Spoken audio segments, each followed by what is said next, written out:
Alright, is Warzone dead? I don't know. But looking at YouTube right now, you would think that Warzone is dying. All the content creators are out there saying Warzone is dead. Just scroll through the list, and that's really all that's on there. Well, it could all be summed up with, so what's the difference between 100 developers and 3,000 developers? Well, the 100 developers run a better anti-cheat system than the 3,000 developers at Activision. Today we're diving into the world of Call of Duty and how Warzone could become a much better game overnight if Activision really wanted it to.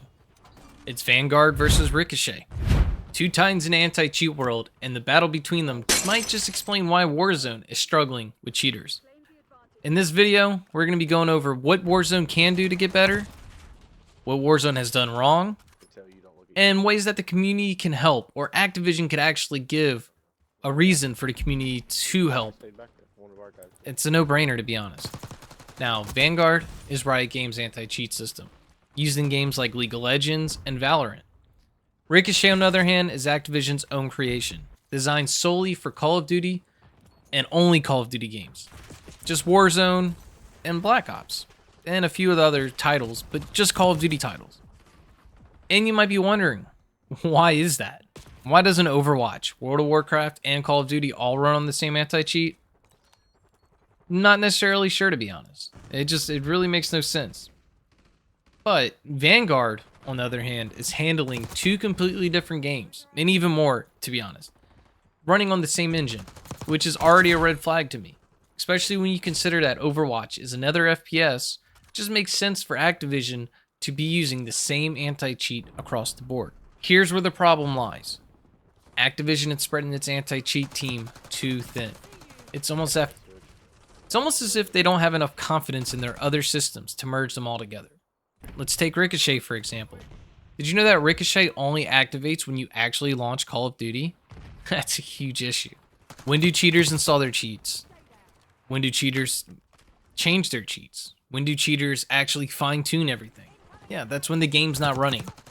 And we even have videos here that prove that people still mess with their cheats while the game is running. So it's honestly not doing a damn thing. It's crazy, to be honest. And what this means is that cheaters don't have to worry about getting caught until they load up the game.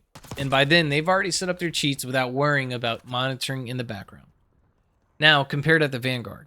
Vanguard is always running in the background, constantly scanning your PC for cheats and suspicious programs, even when the game isn't open. It's actively watching for cheats at all times, making it much harder for cheaters to fly under the radar. Of course, there's a downside to this, and that's privacy. But if you've played Valorant or League of Legends, you've already signed up for that level of monitoring. So it's not a huge deal. If you stay transparent about what they're doing, I'm all for it. Would you guys be willing to give up some privacy on your console or PC to stop cheaters? I know I would. I'd gladly trade a little bit of privacy for a well-built anti-cheat system. So here's step one for fixing Warzone. Make an anti-cheat that's always on, even when the game isn't. That way cheaters will have nowhere to hide. They'll eventually slip up when trying to install these cheats and just catch them off guard. It's something that has to be done. If not, then we're not going to get anywhere with Ricochet. Step 2. Merge all of Activision's anti-cheat systems together. By bringing their teams together, Activision could create a more unified and effective anti-cheat team.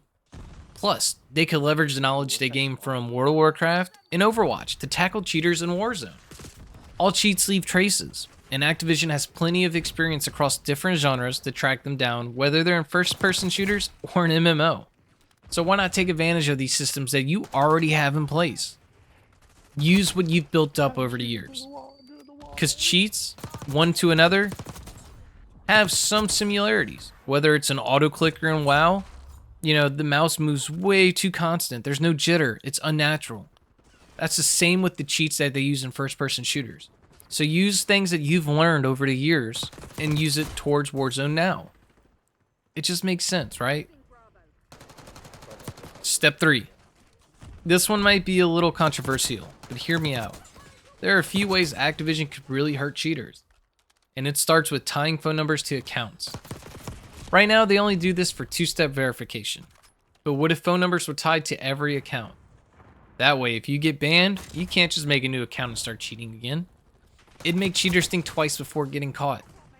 It also solves the issue of Smurf accounts. Those things are annoying, and they've been wreaking havoc on matchmaking ever since. The downside? Well, I'm not too sure about this, but there's probably a black market for phone numbers. And I don't know how Activision would get around this. So it's not the best way to do this, but it may take an actual hardcore cheater to want to do this. Your average cheater who just pays the monthly subscription may just be like, I'm done, I've had it. So that's my only concern with this, but I'm open to hearing any other way we can address this from you guys. But let me know down below in the comments. Alternatively, Activision could put up a paywall. Right now, Warzone is free, so cheaters can just make a new account without consequences. A small paywall, like 20 or 30 bucks, would make cheaters think twice before risking another ban. It's the price of a battle pass, maybe a little more, but it'd probably put a dent in the cheaters' wallets. They may think twice about repurchasing the game if they got banned. The third option is a premium service for ranked modes, like CSGO.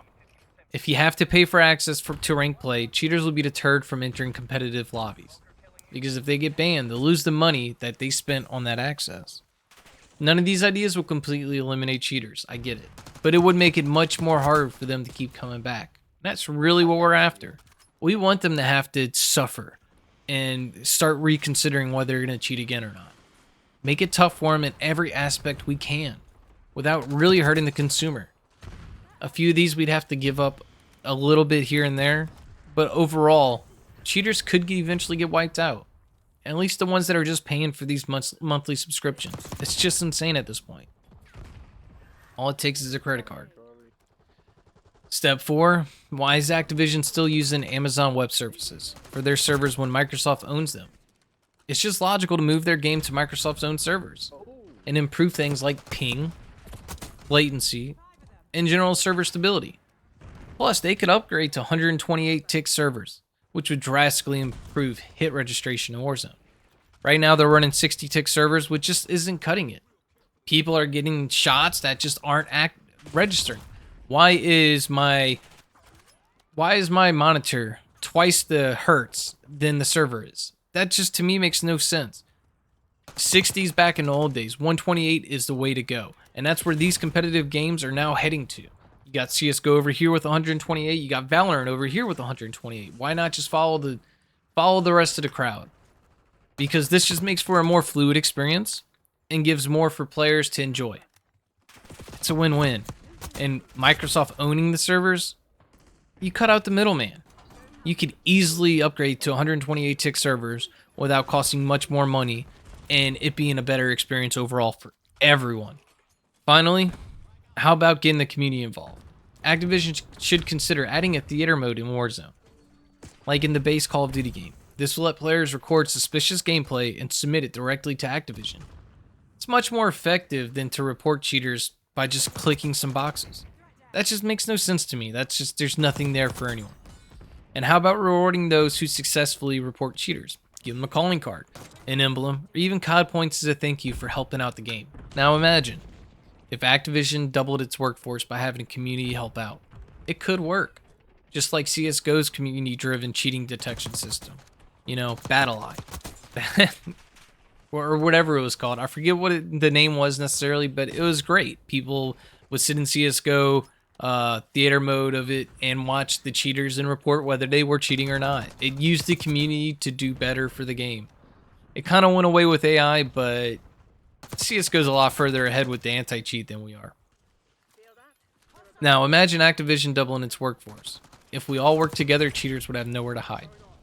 Now, in conclusion, none of these changes will happen unless Activision takes the initiative. But those are some steps that can make a huge difference. Honestly, just implementing step 1, where the anti-cheat is always on, would likely reduce cheating dramatically. So, would you be willing to sacrifice a little privacy for a much cleaner gaming experience? I know I would. Thanks for watching this rant. If you agree with any of these ideas, be sure to like and subscribe, and check out my other videos here. I hope Activision's listening because the community is sick of the cheaters. Take care, and I'll see you next time. Peace.